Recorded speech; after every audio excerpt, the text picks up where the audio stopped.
जय श्री कृष्णा दोस्तों। श्री कृष्ण नदी के किनारे, यमुना नदी के किनारे क्यों बांसुरी बजाते थे?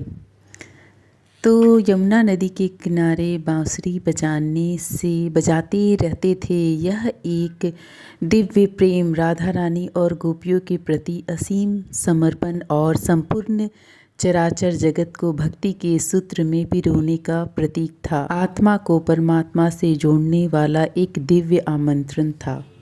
श्री कृष्ण के बांसुरी बजाने के प्रमुख कारण थे। उनकी बांसुरी की मधुर तान तीनों लोगों को मोहित कर लेती थी। यह राधा और गोपियों के साथ उनके निस्वार्थ प्रेम और दिव्य लीला का प्रतीक था। मान्यता है कि बांसुरी की ध्वनि भक्तों के हृदय में शत्रुता और अहंकार को दूर करती थी।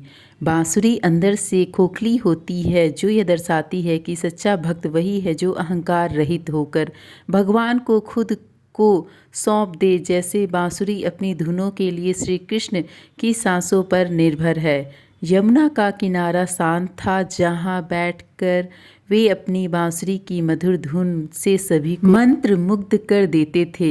इसके अलावा पौराणिक कथाओं के अनुसार द्वापर युग में भगवान शिव ने महर्षि दधीचि की हड्डियों से श्री कृष्ण के लिए यह बांसुरी बनाई थी।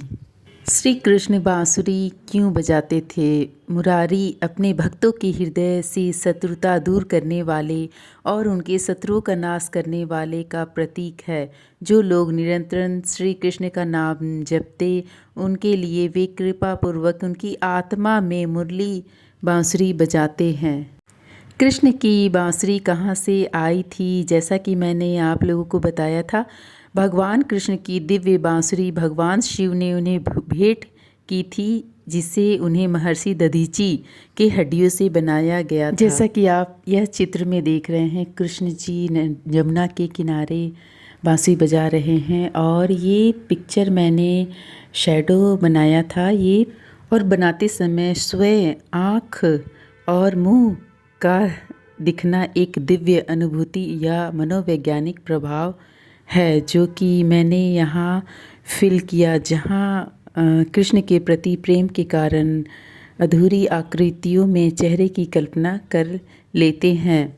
यह कला के लिए समर्पण का संकेत है। कृष्ण के प्रति अपनी गहरी आस्था और ध्यान के कारण हमारा मन उन्हें हर आकृति में देखने लगता है, जैसा कि मीराबाई के साथ भी होता था।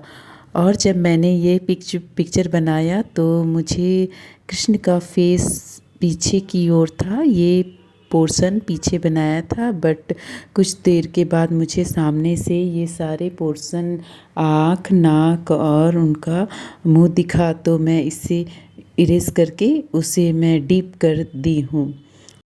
शिव ने जैसा कि दधीचि की हड्डियों को बांसुरी बनाकर श्री कृष्ण को उपहार के रूप में दिया। राधा का आशीर्वाद है। एक अन्य कथा के अनुसार वृंदावन में एक गोपी थी जो मधुर संगीत गाती थी।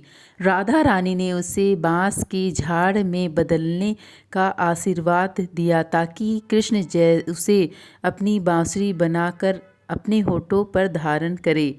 सरस्वती माता का उपहार है। कुछ कथाओं के अनुसार माता सरस्वती ने श्री कृष्ण को यह 9 छिद्रों वाली बांसुरी भेंट की थी। बांसुरी को कृष्ण और राधा के प्रेम का प्रतीक है। कला का माध्यम और विषय कोई बाधा नहीं बनता, बल्कि हर पल कला का अनुभव होता है। इसका मतलब यह है कि कला किसी विशेष व्यक्ति, स्थान या धन दौलत तक सीमित नहीं है।